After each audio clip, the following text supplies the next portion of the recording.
सामने वाला आपको गाली गलौज कर रहा है, डिसरिस्पेक्ट कर रहा है, लो फील करा रहा है आपको। खूबसूरती क्या है? आज खूबसूरती कल खूबसूरती नहीं रहेगी। आप एक ऐसे रिलेशनशिप में हो जहाँ पे सिर्फ और सिर्फ फिजिकल होने की बात होती है। जिसके साथ मैं समय बिता रहा हूँ वो इंसान इंपॉर्टेंट है या छोटी छोटी प्रॉब्लम इंपॉर्टेंट है। इस तरह के इंसान को आपकी फीलिंग से कोई मतलब नहीं है, आपकी इमोशन से कोई मतलब नहीं है। इनका सिर्फ और सिर्फ क्या मकसद होता है कि भोगना।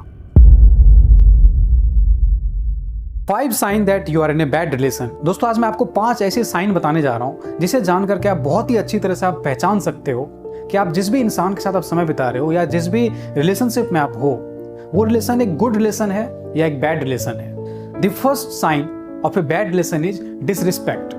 हो सकता है आप किसी भी रिलेशनशिप में हो सकता है वाइफ हस्बैंड हो सकता है बॉयफ्रेंड गर्लफ्रेंड हो। अगर आपको वहां पे रिस्पेक्ट नहीं मिल रहा है तो आप समझ जाना कि आप एक गलत रिलेशनशिप में हो। दोस्तों रिस्पेक्ट जो है हर एक रिलेशनशिप की फाउंडेशन होती है रिस्पेक्ट। अगर आप किसी भी रिलेशनशिप में हो एवरी पर्सन डिजर्व्स रिस्पेक्ट। हर एक इंसान चाहता है कि मेरी रिस्पेक्ट हो। कहते हैं कि आप रिस्पेक्ट दोगे तब आपको रिस्पेक्ट मिलेगा। लेकिन अगर आप किसी भी रिलेशनशिप में हो और आप बहुत ही ज्यादा रिस्पेक्ट दे रहे हो सामने वाले को, लेकिन फिर भी सामने वाला आपको गाली गलौज कर रहा है, डिसरिस्पेक्ट कर रहा है, लो फील करा रहा है आपको, तो आई थिंक आपको मूव ऑन कर जाना चाहिए।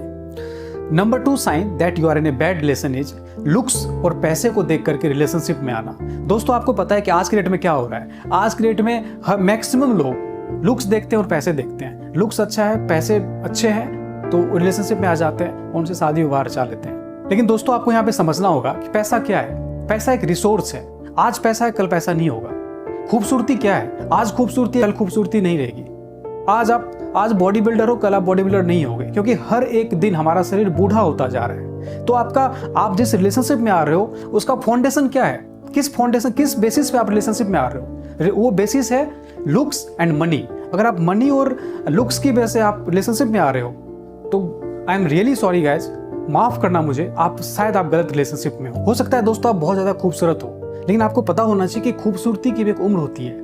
आप बहुत ज्यादा खूबसूरत हो, एक ही चेहरा कोई भी इंसान अगर बार बार देखता है तो खूबसूरती धीरे धीरे फेड होने लगती है। इसलिए दोस्तों कभी भी लुक्स और पैसे को देख करके कभी भी रिलेशनशिप में मत आना। दोस्तों लेकिन मैं एक चीज यहाँ पे ऐड करना चाहूंगा, ऐसा बिल्कुल नहीं है कि जिनके पास पैसा है, जो गुड लुकिंग है, वो इंसान गलत होते हैं। ऐसा बिल्कुल नहीं कह रहा हूँ। बहुत सारे ऐसे लोग हैं जो अच्छे भी दिखते हैं, बहुत पैसा भी है और अच्छे इंसान भी होते हैं। बस दोस्तों at the end of the day ना ही आपको पैसे के साथ रहना है और ना ही आपको उस खूबसूरती के साथ रहना है। आपको किसके साथ रहना है? उस इंसान के साथ रहना है। वो इंसान अंदर से कैसा है, उसकी सोच कैसी है, उनकी थिंकिंग क्या है, वो कैसा सोचता है, कैसा बिहेव करता है, कैसी पर्सनैलिटी है उसकी। This is the most important thing. तो हर इंसान को इस चीज को देखना चाहिए आज की डेट में। Number 3 sign that you are in a bad relation is physical demand. आप एक ऐसे रिलेशनशिप में हो जहां पे सिर्फ और सिर्फ फिजिकल होने की बात होती है, ठीक है?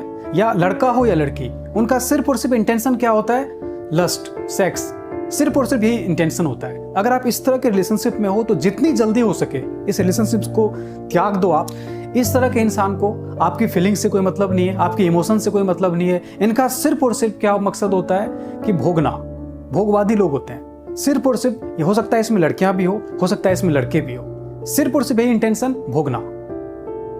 और अगर मैं इन लोगों की बात करूं तो ये सब वो लोग होते हैं जिनको शादी के बाद भी प्रॉब्लम आती है। सिर्फ उसी चीज के पीछे भागते हैं क्योंकि उन्होंने लाइफ टाइम क्या किया, उन्होंने अपने जब वो 22, 23, 24, 25 साल के थे तो उसने क्या किया? सिर्फ और सिर्फ इस चीज पे ही ध्यान दिया। तो शादी के बाद भी वो इस चीज को ही ढूंढते हैं, उनका संस्कार बन जाता है। तो ये सब लोग बहुत ही ज्यादा दुखी रहते हैं अपने लाइफ में। तो आपको यहाँ पे देखना चाहिए कि कोई भी इंसान आपको बहुत ज्यादा फोर्स करता है सेक्स को लेकर के, फिजिकल में आने के लिए बहुत ज्यादा फोर्स कर रहा है। सिर्फ हमेशा जब भी बातें करते हो सकता है आपका मन होता हो कि आप 2-3 घंटा टाइम स्पेंड करो उसके साथ, लेकिन सामने वाला सिर्फ और सिर्फ सेक्स की बातें करना स्टार्ट करता है, सिर्फ भोगने की बात स्टार्ट करता है। तो आप समझ जाना दोस्तों कि you are in a worst relationship. You are not in a bad relation, you are in a worst relationship. जितनी जल्दी हो सके उस रिलेशनशिप को आप त्याग दो दोस्तों। Number 4 sign that you are in a bad relation is comparison and जज। आपने देखा होगा कि बहुत सारे ऐसे लोग हैं जो सिर्फ और सिर्फ कंपैरिजन करते हैं। मैंने कंपैरिजन पे बहुत एक डेडिकेटेड वीडियो बनाया है कि हमें कंपैरिजन क्यों नहीं करना चाहिए, कंपैरिजन की बीमारी है।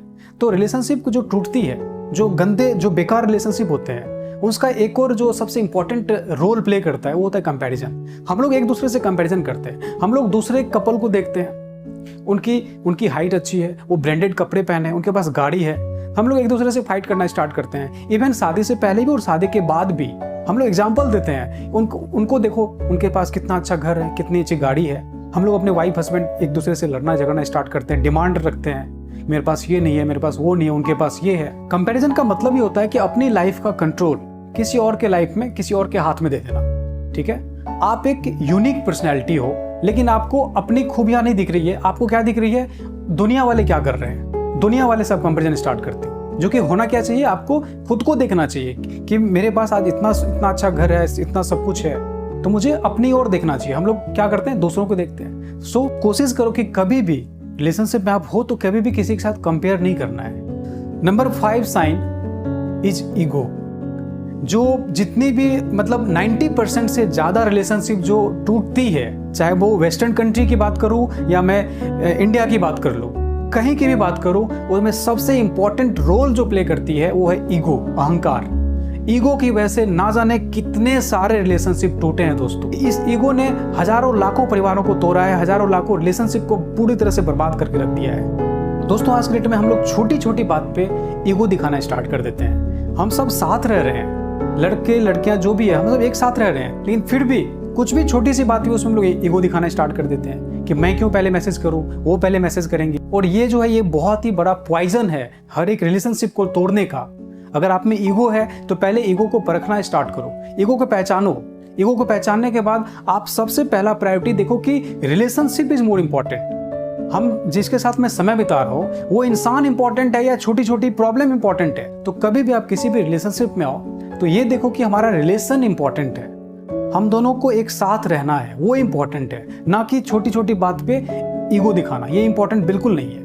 अगर हो सकता है सामने वाला बहुत ही ज्यादा ईगो दिखा रहा है, आप मत दिखाओ ईगो। आपके लिए रिलेशनशिप पहली प्रायोरिटी होनी चाहिए, क्योंकि आपको उस इंसान के साथ समय बिताना है, आपको उस इंसान के साथ रहना है, ना कि उस ईगो के साथ रहना है। ईगो क्षणिक है, आज है कल नहीं रहेगा। आप ईगो की वजह से हो सकता है रिलेशनशिप तोड़ दोगे, फिर बाद में आप रिग्रेट करोगे, खुद आप रिग्रेट करोगे, काश मैं उस टाइम मैसेज कर दिया होता तो आज हम लोग साथ रहते। लेकिन वो छोटी सी चीज एक ईगो, उसकी वजह से हम लोग बहुत सारे रिलेशनशिप में आते हैं, फिर छोड़ते हैं, फिर आते हैं, फिर छोड़ते हैं और अपनी लाइफ को पूरी तरह से बर्बाद करते हैं। तो कहना चाहता हूं दोस्तों, ईगो को कभी मत लाइए अपने रिलेशनशिप में।